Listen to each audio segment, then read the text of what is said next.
안녕하세요. 오일독 채널의 몽상공입니다. 언제나 느끼는 것이지만 매 주에 주제를 정하는 것은 정말 어려운 일입니다. 그런데 이번 주는 더욱 어려웠던 것 같습니다. 코로나로 인해 댕댕 정보통신을 제작하기 힘든 상황이 되었고 펫 아로마 테라피만으로 주제를 끌고 나가기에는 정말 힘이 듭니다. 그래서 오늘도 어떤 주제를 해야 하나 하며 뒹굴거리고 있었는데요. 부엌에서 엄마가 무언가를 하는 소리가 들렸습니다. 그래서 뭐 하나 싶어 나가봤더니 엄마가 아이들의 밥을 만들고 계셨습니다. 그 순간 그래, 오늘의 주제는 이것으로 하자라고 결정했습니다. 이 주제는 언젠가는 한 번 정도 소개해드리고 싶었습니다. 처녀과 아이들의 먹거리가 다른 줄기인 듯 보이지만 연관이 있습니다. 저는 아이들에게 화식을 만들어 먹입니다. 우리 아이들의 먹거리 스토리를 잠깐 말씀드리자면 제가 아이들을 처음 입양했을 때는 누구나 그러하듯 아무 생각 없이 사료를 먹였습니다. 그렇게 1년 정도를 먹이고 있었던 어느 날 새로 나온 사료가 있는데 좋은 사료라고 권해주셔서 그것으로 바꾸었습니다.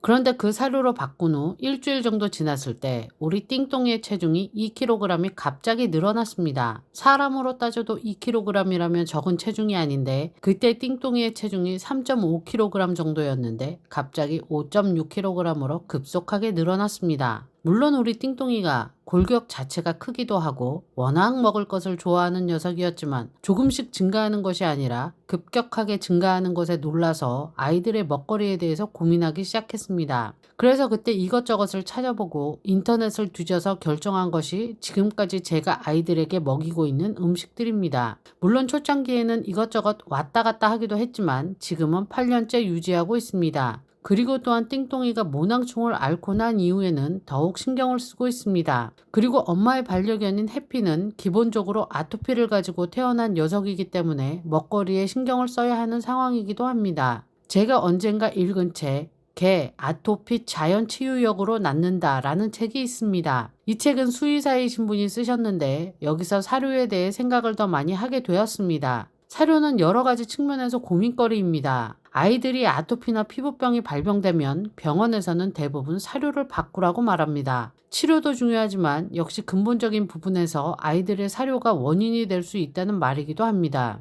제가 여기에서 책의 모든 내용을 말할 수는 없지만 사료적인 측면에서는 고개가 끄덕여지는 부분도 있고 또한 새롭게 알게 된 부분도 있습니다. 물론 사료들을 먹고 아무 문제가 없는 아이들이 더 많을지도 모릅니다. 하지만 중요한 것은 나의 반려견이 문제가 생겼을 때는 먹거리가 중요한 문제가 됩니다. 그리고 사료에는 어쩔 수 없이 유통기한을 늘리기 위한 여러 가지 첨가물이나 또한 여러 번 논란이 되었던 사료에 들어가는 재료들에 대한 검증입니다. 이 회사를 그리고 그 재료들을 얼마만큼 어떻게 믿을 것인가, 그리고 또한 요즘 문제로 대두되고 있는 유전자 변이가 된 먹거리들도 아이들에게 안 좋은 영향을 미칠 수도 있습니다. 그래서 또 한 번 말씀드리지만 저는 전문가적인 능력이나 지식도 없기 때문에 하나하나 어려운 성분 분석을 하는 것을 원치 않습니다. 그래서 그냥 나쁘다는 것을 안 쓰고 좋은 것을 쓸 수 있는 방법이 있다면 대체하고 싶은 것 뿐입니다. 저는 아이들의 먹거리에서 고민하는 것은 딱 두 가지입니다. 첫 번째로는 굳이 아이들의 몸에 좋지 않은 것들을 계속 먹이는 것이 과연 맞는 것인가 하는 것이고, 또 다른 고민은 그렇다면 과연 내가 먹이고 있는 것은 아이들에게 좋은 것인가 하는 고민입니다. 그래서 초기에는 이것저것 테스트도 하고 바꿔보기도 했지만 어느 정도 자리를 잡고 난 후부터는 그냥 이렇게 먹이고 있습니다. 제가 오늘 우리 아이들의 먹거리를 소개해드리는 이유는 저의 방법이 맞으니까 이렇게 해서 먹이세요가 아닙니다. 그저 저는 저의 방법을 소개해드리고 이것을 본 분들은 한 번쯤 자신의 반려견들의 먹거리에 대해서 고민해 보셨으면 좋겠습니다. 그래서 무엇인가 한 가지라도 개선이 되고 그로 인해 불편했던 반려견이 조금이라도 편해진다면 저는 그것으로 족합니다. 언제나 당연하게 생각하는 것들이 우리 아이들을 불편하게 만들고 있을지도 모르니까요. 언제나처럼 또 서론이 길었습니다. 그럼 지금부터 우리 아이들의 먹거리에 대해서 소개해드리겠습니다. 우리 아이들의 먹거리에 들어가는 재료부터 소개해드리겠습니다. 양배추 반통, 브로콜리 1개, 당근 1개, 고구마 2개, 단호박 4분의 1조, 닭가슴살 500g 이상입니다. 저희 집은 반려견이 총 4마리입니다. 태평이와 띵똥이, 그리고 막내 가로, 이렇게 3마리와 엄마의 반려견 해피가 있습니다. 3마리가 말티즈, 그리고 가로는 믹스견입니다. 총 4마리에 5일에서 일주일 정도의 양입니다. 우리 아이들은 하루에 아침 저녁 총 2회의 밥을 먹습니다. 원래는 제가 만들었는데요. 엄마와 함께 살기 시작하면서부터는 엄마가 직접 만드십니다. 저는 사실 뭔가를 좀 대충 하는 성격이라 그걸 보시는 것이 못 믿어오셨던 것 같습니다. 만드는 방법은 뭐 색다를 것은 없습니다. 일단 모든 재료를 찝니다. 저는 만들 때 모든 재료들을 물에 넣고 삶는 편이었는데요. 엄마는 그러면 좋은 성분이 물로 다 빠져나간다고 질색을 하십니다. 그래서 엄마는 재료들을 찝니다. 아이들의 밥을 만드는 것의 시작은 저렇게 솥에 해당 야채들을 찌는 것입니다. 연기가 모락모락 온 집안에 냄새가 퍼지기 시작합니다. 재료마다 익는 시간이 다르기 때문에 먼저 익는 것을 그때그때 꺼내서 그것들로부터 썰기 시작하십니다. 브로콜리도 썰고, 당근도 썰고, 양배추도 썰고, 고구마도 썰고, 단호박도 썰고, 닭가슴살도 썰고. 요것이 아이들 밥에 들어가는 모든 재료입니다. 요 사진은 연출 컷입니다. 사실 평상시에는 그냥 썰어서 그릇에 넣고 섞어주면 끝인데 오늘은 제가 찍어서 유튜브에 올리겠다고 하니 엄마가 저렇게 담아주셨습니다. 예쁘게 보이라고 말입니다. 엄마가 음식을 만들 때 아이들은 저렇게 목을 빼고 기다립니다. 혹시나 할머니가 음식을 만들다가 뭐라도 하나 주실까 하고서 말입니다. 특히 우리 띵똥이는 음식에 관련돼서만 움직입니다. 하루 종일 한 곳에 뿌리를 내리고 잠만 자는데요. 먹을 것만 있으면 저렇게 할머니 곁에 뿌리를 내리고 혹시나 하는 얼굴로 망부석이 됩니다. 육류는 닭고기만을 사용합니다. 해피가 아토피가 있고 띵똥이도 늘 간당간당하기 때문에 병원에서는 해피 같은 경우에는 단백질 알러지일 수도 있고 띵똥이도 조심을 해야 하니 가능하면 육류는 먹이지 말라고 하시는데요. 그렇다고 하나도 안 먹일 수는 없고 그래서 의사 선생님과 합의를 본 것이 닭고기입니다. 어쨌든 야채의 양이 많으니 주는 야채로 하고 고기를 섞는다면 닭가슴살이나 그 외에는 명태나 연어 정도로 제한을 하셨습니다. 그래서 대부분의 고기는 닭고기로 합니다. 처음 화식을 만들 때에는 돼지고기나 소고기도 사용했는데요. 아이들의 나이가 점점 들어가면서 닭고기나 명태 그리고 연어 정도로 제한하고 있습니다.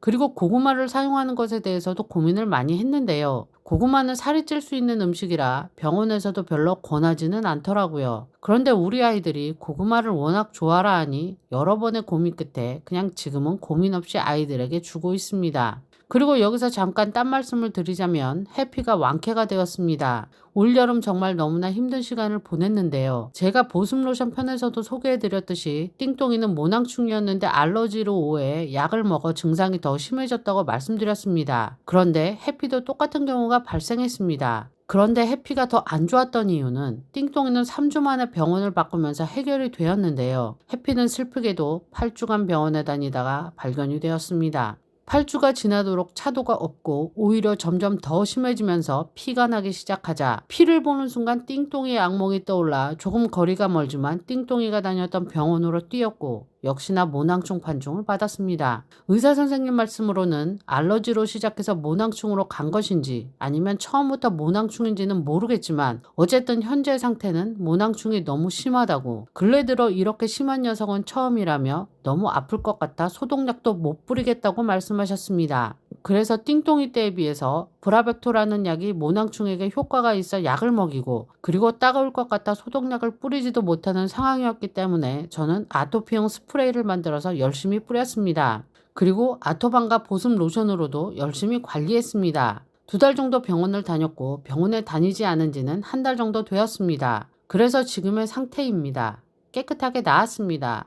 물론 아직까지 핥을까봐 네카라는 씌워두고 있지만 특별한 증상은 없습니다. 제가 펫 아로마 테라피를 하면서 느끼는 것이지만 펫 아로마 테라피가 주가 되는 치료는 절대 아닙니다. 증상이 있으면 병원에서 주사와 약 또는 수술 등의 적극적인 치료가 필요한 것이고 펫 아로마 테라피는 그것을 보조해주는 수단입니다. 의사 선생님도 매번 하시는 말씀이 선생님이 기대했던 것보다는 항상 좀 더 괜찮아진 상태로 병원에 온다고 하셨습니다. 예를 들어 10이 정상이라면 처음 병원에 갔을 때가 2나 3 정도이고 여기서 약과 주사 등으로 치료를 하고 1주나 2주 뒤에 내원을 했을 때 선생님이 생각하신 수치가 4나 5 정도라면 우리 아이들의 경우는 항상 6이나 7 정도의 수준으로 병원에 온다는 것입니다. 항상 기대했던 것보다 효과가 더 좋다고 말씀해 주셨습니다. 그러니 별것 아닌 것 같아도 같이 병행해 주셨을 때 반드시 효과가 있습니다. 그리고 평상시 성의를 가지고 관리를 해준다면 발병의 확률도 적어질 것입니다. 이야기가 너무 길었습니다. 다시 본론으로 돌아와서 이렇게 다 썰어서 함께 잘 섞어줍니다. 섞어주고 또 섞어준 후 통에 담아줍니다. 이것으로 완성입니다. 그리고 밥을 완성하면 할머니는 언제나 아이들에게 재료들을 조금 남겨 간식으로 줍니다. 평상시 아이들의 간식으로는 파프리카를 먹이는데요. 밥을 만드는 날은 주로 닭가슴살이나 양배추 등을 덤으로 주십니다. 목이 빠져라 기다렸던 띵똥이와 시큰둥하던 해피도 역시 먹을 때는 신이 납니다. 엄마는 이렇게 아이들 밥을 만들어 통에 꽉 채워 넣었을 때가 제일 부자가 된 것 같다고 하십니다. 밥을 줄 때는 오늘 만든 베이스에 사료를 조금 넣어줍니다. 사실 사료를 같이 주기 시작한 지는 약 3개월 정도가 되었습니다. 그 이유는 앞서 말씀드렸지만 우리가 주는 밥이 아이들의 영양분을 완벽하게 커버하고 있는지에 대한 자신이 없어서입니다. 우리 아이들은 지금 9살, 그리고 며칠만 더 지나면 10살입니다. 노령견의 반열에 들어설 수 있어 노령견용 사료를 조금 섞어보기로 결정했습니다. 아무래도 노령견들에게 필요한 영양분들이 들어있지 않을까 해서입니다. 그리고 그때그때 상황을 봐서 명태나 연어 등을 같이 넣어주기도 합니다. 밥을 주자마자 아이들이 밥을 잘 먹습니다. 매번 아이들 음식까지 만드는 것이 어떨 때는 힘들기도 해서 포기할까도 생각해봤지만 그래서 좋은 사료로가 하는 것들로 바꿔볼까 하는 고민도 했지만 아직까지는 이렇게 먹이고 있습니다. 아이들이 화식에 익숙해서인지 사료는 잘 안 먹으려고 하기도 하고요. 가능하면 지금처럼 계속 먹일 생각입니다. 어쨌든 우리 아이들은 지금까지 살면서 크게 아파본 적이 없으니 그냥 하던 대로 계속 관리를 해나갈 생각입니다. 이상으로 짧게 소개해드리려고 했는데 또 길어졌습니다. 이 영상을 보시는 여러분들도 우리 아이들의 먹거리에 대해서 한번 고민해 보시기를 바랍니다. 특히 아토피나 알러지 등 피부 질병이 있는 아이들과 함께 생활하시는 분들은 더더욱 말입니다. 오늘은 이상입니다. 시청해 주셔서 감사합니다.